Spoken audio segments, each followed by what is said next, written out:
Do you find yourself running out of time to accomplish your work? Are you spending time doing things that you're not that good at? There are effective ways to outsource these tasks so you can focus on your business. This is the Virtual Success Show. We bring the inside scoop on outsourcing success for entrepreneurs by entrepreneurs. And now, here are your hosts, Matt Maloof and Barbara Turley. Hey everyone, welcome back to another episode of the Virtual Success Show, where I'm joined by my co-host Matt Maloof. Hey Matt, how's it going?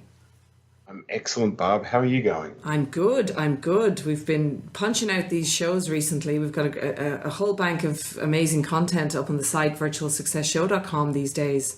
So I'm excited to keep going with this. Absolutely. Very exciting for the community. Yeah. So today's topic is quite a good one because I know that we're going to be interviewing a very good friend of mine who runs a business who delivers content for people looking to do content marketing online, or any business looking to build content. And we all know that actually it's quite a big job to get content up, writing blogs and doing this sort of thing. And a lot of people really don't enjoy it, but it's a really important part of your marketing strategy. So today we're going to be talking to Anfernee Chansamooth, who is the Chief Marketing Officer at Simple Creative Marketing. He also has a podcast called Authentic Influence, which is a fantastic podcast that I myself was on the other day. So check that one out also. So Anfernee, welcome to the show. Thanks for having me, Barb and Matt. Welcome. So, Anf, just to kick off, do you want to give us a quick, just give us the quick background of, how you ended up? I love the offer that you have around people can sign up for a monthly offer, basically, to have your team, which is all a virtual team of writers, create their content strategy and deliver the blog strategy for them. But how did you come, what's the backstory to how you actually ended up delivering that offer? Well, if we go back about 4 years, I was the marketing manager, one of Australia's largest co-working communities. And so I was actually writing a lot of the content for the company at the time. And then what we realized was we had a distributed team of about 12 people across Australia. And we struggled, even with a team of that size, we struggled to get content out consistently. And so when I ended up, what I saw was for that organization, but also for our clients who are a lot of small business owners, they were just struggling. They knew they had to produce content. They knew that it was a good way to access, SEO benefits and attract, build their credibility and really share their expertise online, but they just didn't have the system behind it to be able to produce it well, right? Or they had tried it before and they weren't getting results, so they gave up. So what I realized was, if we were an organization of 12 people and we still struggled, there must be, and our clients were struggling, then there is a space for this. And so I basically was involved with a group online at the time, which was called the 7-Day Startup Community, run by a guy called Dan Norris, who actually wrote the book on content marketing. You should give it a read sometime. And he challenged us all to launch a business within 7 days. And so, he just said, take a concept, throw it out there and see if you can get clients. And that's what I did. I just said, okay, who needs some help with content? I'm going to produce that for you. And I put it out there, $100 or whatever it was at the time. And I got 2 buyers straight off the bat, and then just went, okay, then maybe there's something here. And then so I continued with that, and then realized, okay, yeah, the real benefit of having someone else do your content for you is you can actually free up a lot of your time as a business owner trying to write, especially like you said, Barb, people don't like writing. So if that's not your jam and you don't love doing that stuff, why are you struggling and trying to make it happen? And a lot of people, a lot of businesses drop the ball on that, because they know, but it's not the challenge with content, as you would both know, is it's not a quick win type of scenario. It's actually a longer long-term It's the long strategy. game, yeah. You have to play Yeah. the long game with that, but it's an important part of the marathon of business, I think, and marketing. And actually, look, we've had Dan Norris on the show, so guys, check out his episode. He has also a big virtual team, so he talked quite heavily about how he does that, and his books are great too. So, so Anf, I have a whole host of sort of questions there. So, the offer went out, and were you initially the one doing the writing, or how did the virtual part of this thing Yes. start? Yeah. It started, I was one man flying solo person team. And then you because I realized the folly of that. Absolutely right, and because I thought, look, I'm leaving a full-time job scenario, and I had the space to freelance, and I wanted to develop my writing ability. Like I write for Huffington Post and for different publications, and I just thought, okay, let me give this a go. And then I realized, okay, look, it's taking me 4 hours, anything up to 8 hours on certain posts, depending on the amount of research required and really understanding the client. And then I just thought, okay, I got the capacity, and then just said, all right, I need a team to do this, because it's just I'm not able to deliver to multiple clients in the way I want to, and to build that business. So that's when I started looking for other writers, and I tried different platforms, Upworks and other writing platforms out there, and copywriters and whatnot, and just went through the whole challenge of trying to find quality writing at a price point that would work, that's not $1,500 per piece or whatever it is. Some writers are charging, if you're hiring an Aussie, easy, they'll charge you, $200, $400 for one piece, right? So it just depends. And so I went through the challenge of trying to build a team, like a virtual team around this, and I could see that other business owners were trying to find writers, and they were struggling. So that kind of led to me saying, well, you know what? If I have a team and I'm able to source those people and ensure quality in what we're delivering, then we've got something that people want, and that's how Simple Creative became what it is today. Okay, great. So, because I know writers are very hard to find. Well, no, writers are not hard to find online. Good writers are very hard to find online, as you know. So talk to me about, because, at Virtual Angel Hub, we get asked all the time, can my VA write content? And we just say absolutely no. And then the next question is, well, can I get a writer from the Philippines? Now, I actually have gotten a couple of people who can write, but talk to me about the hit rate with that, and where your strategy went in terms of trying to get, the cost efficiencies of going offshore, and how did you end up coming to the place you're at now, where you've got only Western writers, I think, isn't it? It's not only Western. I've got predominantly, so I've got people a couple from South Africa. I just fired the one I had from the Philippines because just reliability was an issue. And I had 2 from the US and 1 from the UK. Right. So what it looks like, or looked like in the last year I've been building this, we've been through 30 different writers to get to 5 core writers. Right. It sounds like our business. We go through like 100 VAs to get 2. Yeah. It's that hard to find people. That's it, and it's a trial and error. It's getting them familiarized with our systems. Look, we had to. A couple of writers were just not on because they were very traditional, old school, didn't know how to use Google Drive. And we're saying, we're an online business, online team. If you can't use Google Drive and Google Docs to share your writing, and they were sending me Word documents, and I'm saying that's not going to work for our team. Like we need to have it very systemized, as you would understand, and it needs to we need to be able to deliver our system and our processes in a way that works nicely with what our clients are expecting, not only timelines, but just reviewing content and having them come back and forth with feedback and things like this.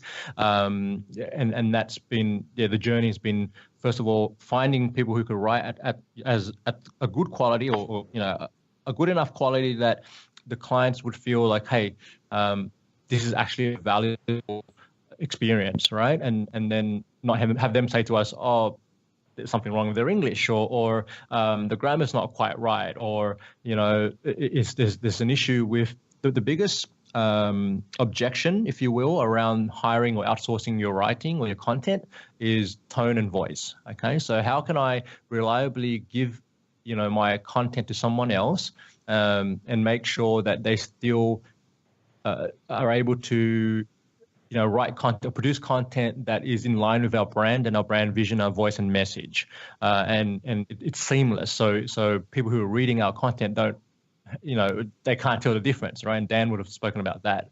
And that's what I've worked really hard on was, okay, really for me, it's been, we have our onboarding process is quite deep. So we spend, a good chunk of time at the beginning when we engage with our clients to understand what the business is, who their avatars are, all the branding stuff to understand, okay, well, what's the message and how do you communicate? What's your tone of voice? Are you funny? Are you humorous? Are you professional? Are you, whatever it may be? And then that's why we have a two-step process. We have a writer and then we have an editor who goes back through what the writer's written, and then they edit to actually nail the tone and voice. So we actually take them through the editors when they come on board. We take them through a onboarding process, if you will, where we're actually training them on how to actually be able to study, research, and understand and communicate like they're the client. There's so many nuggets, and I know, Matt, you and I have talked a lot about not only building virtual teams. So there's a whole piece, Anf, that you've just gone through there about your experience. So forgetting the business model for a second, you had this whole experience of having to get the building of a virtual team right. So it doesn't matter what business you're in, that's a struggle, and that's a real challenge. And then also you've talked about the onboarding process of clients and the onboarding process of your virtual team, which are topics that Matt and I have talked about on this podcast in the past. So Matt, which one will we tackle first? Well, just to add to that, I think that what the listeners need to really tune into, that Anfernee talked about processes and systems multiple times just then. And we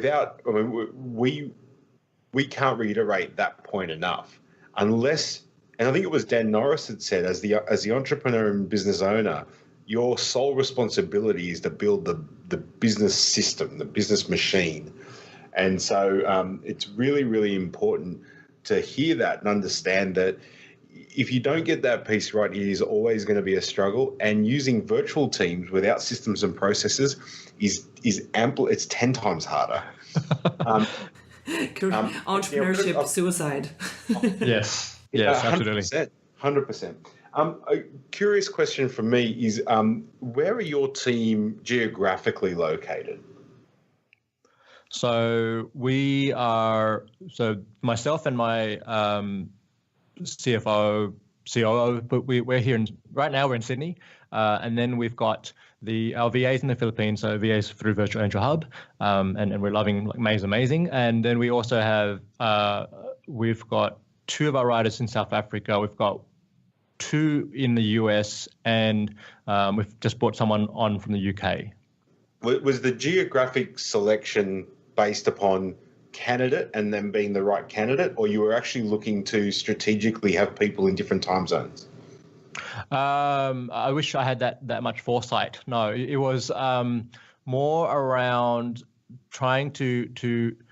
We initially started with Philippines and India because of the price. It's the price point really, and then we just realized the quality wasn't there, and we really struggled to find writers who could deliver, what our clients were looking for. And with this, we have our own vetting system and our own process. And if I'm not happy with the writers being able to write for our own business, there's no way I'm giving them to my clients, right? Mm-hmm. So, and that's always the first test. I would say, look, go write 3 blog posts for me, and I want to see what you can do, right? And then it just came. Then we started to pick up really in the last 2 months. We've got now our clients in Singapore, and we've got clients in the US. So now the time zone thing is becoming relevant to the business, and so it actually just worked out that we have these people in these 3 different geographical locations. And what are some of the systems or tools that you employ in your business to communicate with your team? So when we started with Trello, was the primary tool for systemizing the processes and the engagement with the writers and the editors. And then about 4 months ago, we switched over to Podio. And so that's the driving tool right now for communication. So that's for assignment of tasks, jobs, and review, and just tracking all the jobs as they move through and all the clients. And then for collaboration in terms of the writing work, that's all done through Google Drive, Google Docs, and that's the two main tools that we're using with our writers and editors at the moment. I love the way you don't have lots and lots and lots of systems, because although I'm a big fan of systems and automation, and I've been asked this a few times on a couple of different podcasts, and in fact, I think you might have asked me this the other day when I was on your podcast, what are the systems we use? And I always say to people, while you may love systems, but try and keep them, don't have loads and loads of systems. You've got to try and find systems that do a lot of things and that can potentially talk to each other. So we run Virtual Angel Hub with sort of 4 or 5 key systems.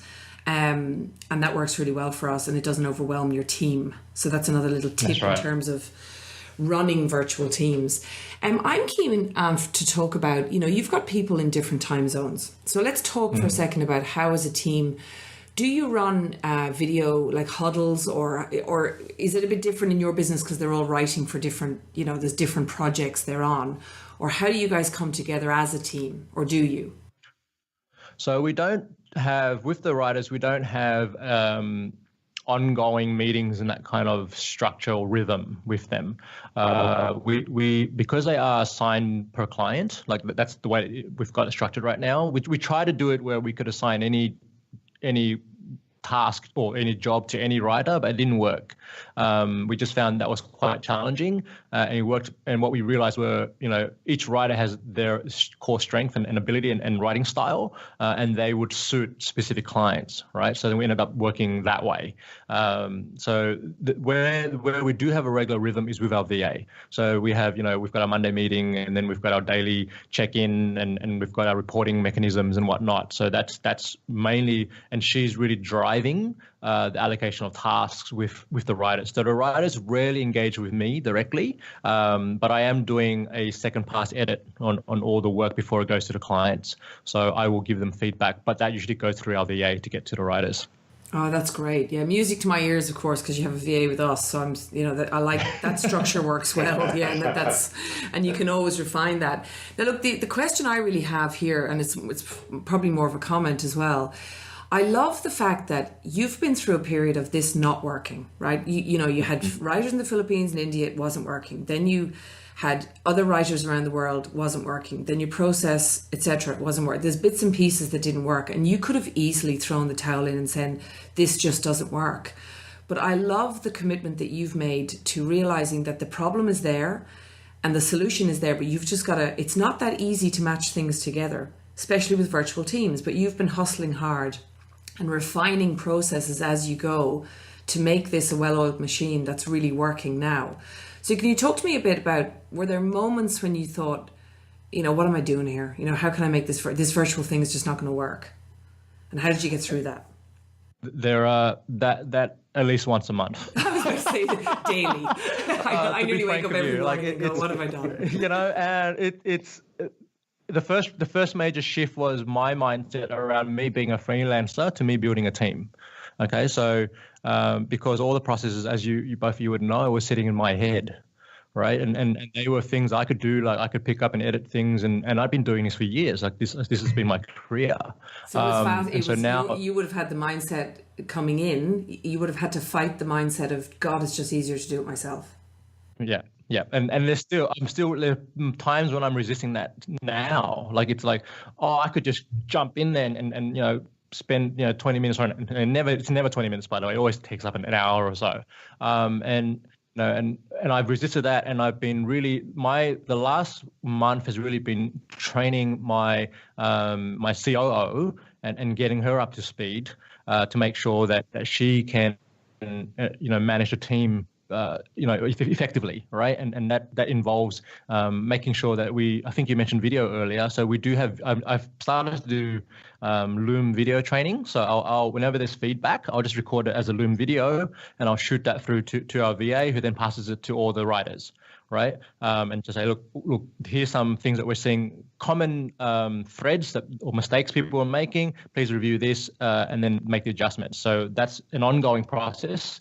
and I've had to put that hat on where it's like, okay, my responsibility, as you say, is to build the system and to train the team correctly, to make sure they're clear on the processes. And whenever they're like, I'm all over the tools. So I'm always looking at new tools and ways to make things more effective or cut costs where we can or whatever it may be. So, but I have to make sure that when there's timely information getting to the writers and editors at the, to make sure that the engine keeps moving, right? And so one thing that we've strongly focused on in the last couple of months, since we've brought on our VA, is customer service and making sure that we're keeping our clients up to date, on where jobs are, because we've had situations where, back to your question about have I had moments where I wanted to throw the hat in or the hounds at a ring or whatever it may be. There were moments where like we lost a client because, it was, they had signed on for a job and it was 10 days later and they still hadn't received their content yet, right? Or no communication. Yeah, exactly. And that was it. It's like there wasn't timely communication. So then the client, and I was really like embarrassed. And I said, that makes me feel like crap, because it's at the least our clients should know where their jobs are at. And if there's a delay, why, right? So we've really been working hard on, I've been working hard on that side of things in the last month or so. Matt, you would see a lot of this with your clients in terms of the feedback loops between virtual teams, the owner, and the then client onboarding and things like that, wouldn't you, in your coaching? Absolutely, and I think it's two reasons there, and I know we've spoken about it on this show. Number one is everyone's moving so fast, and in order to set up for success, it's in that slowing down in order to speed up. But I think secondly is it's around that expectation and understanding. And so it's getting that clarity around that really will ensure that your virtual team works. Look, absolutely. And one of the things I really love that you're sharing today is that, again, I'm coming back to this concept of, building virtual teams. And and Matt and I talk about this a lot, and we try and get all the listeners to realize this. The dividends that it pays to your business of getting this right are explosively good, but it's not easy. It's simple, but not easy. And you have to make a commitment to making this work. And it's a bit of hustle along the way. And it's kind of looking at the mistakes that are happening and asking yourself, is it a process problem? Is it a team problem? Is it a person problem? Is it a me problem? And you've done all of those things, and these are the things that we have to do. Like I'm still doing this every day in my business. We still have things that will go wrong, or it's a tough thing when you're managing virtual teams, but it's so worth it to get it right. So have you any advice to share for people who are maybe just dipping the toe with a VA or starting out trying to sort of build, there could be virtual bookkeepers, could be virtual anything really. What advice would you give to people starting out? I think, the main decision points that I've gone through over the last 12 months of building this have really been just getting clear as to what my role is as a CEO or the founder or the director, whatever you want to call it. But it's an old analogy. Are you the foot soldier or are you the general? Right, and so you need to understand your place in the business that you're trying to build, and if you and the freelancer mindset is quite different to the business owner mindset, right? So, and I started as a freelancer, so the freelancer, it's your practice, like it's your art. You are the one who writes, paints, draws, sings, and does all that stuff. But when you become the business owner, yes, you have those skills, but your role, my role now is actually to find writers who are better than me at writing, right? So that you're in the conductor. And make sure that you become the conductor. Yes, then. Yeah. The correct, business owner is the correct. conductor. Mm. Yeah, and then also there's this whole thing about getting overwhelmed over all the tools that are out there to use, in building this thing, right? So, and like fortunately enough for me, like I really lent on my mentor. Like I got myself a mentor and worked with him, a business coach, to work through that as well, and say, okay, look, and he was good at reminding me, look, you're not here to get the Rolls Royce. Don't jump into Infusionsoft straight away. Like that's that's overkill for your business, right? But just understand the processes that are at play here, map it all out, and for me, it's pen and paper or Post-it notes, on my window before I moved it to Trello, before I moved it to any of the systems that we're using now, because I needed to really understand. And I like flow charts, so I like to flow chart things out and go, okay, step by step, this is actually what's happening, right? And sometimes when you're the practitioner, you do things so intuitively that it's hard to decode that. So you actually have to sit down and work it out, or have someone work with you to actually understand, actually, these are the steps that are actually happening. And like things like onboarding, right? Like for me to systemize the onboarding, I had to understand what is it I'm actually doing with the clients? Like what information do I need to extract from them in order to, and then how do I push that information to the relevant systems, like our CRM, our email marketing tool, our what needs to get to Trello or to Podio and to the writers. So it looks, my so I guess key takeaway would be start with what is the core service that you're delivering, and then start to decode that and pull that apart first. Because the mistake I made a few years ago, if I can give you a bit of a backstory, like I had another business maybe 6 years ago with another guy. We were two of us. We had a Facebook agency. We started to go down this path of building a team, but we made the mistake of getting a VA first, right? And even though that was great and the VA helped us, we were still in the role, like working, 60-hour weeks, right? And in what I've learned since then is actually if you're going to grow a business, what you need is someone to help you with the delivery and servicing of the clients. And so that's why I focus on hiring writers first before I brought on the VA. What I love there as well, everything, these are really valuable tips, and thank you for sharing that, because what I love about that is none of what you've said focused on, going out and finding the right person. A lot of it is what I find sometimes clients don't realize is there's an awful lot of work for you to do as a business owner before you start to look at building a team, whether that's a VA or a writer or anything. You really have to get, and I know I'm singing from your hymn sheet here, Matt, but like all of it hinges really, the success of virtual teams actually hinges on the work that's done before the virtual team arrives. That's what I think. Absolutely. And the other thing, just in what Anfernee just said, which I just is so awesome. I'm going to say you got to go analog before you go digital. And that was the piece on whether it's a Post-it note or a flow chart or unpacking something on paper first and getting absolute clarity. That will speed you up massively. But so many people don't do that because we're busy, or the biggest mistake I see a lot of people make is they want to jump to technology first, thinking that will solve the problem. But what will actually ensure that you choose the right technology is getting clarity on what is it that I need the technology to do. And inevitably, the technology is going to drive your system.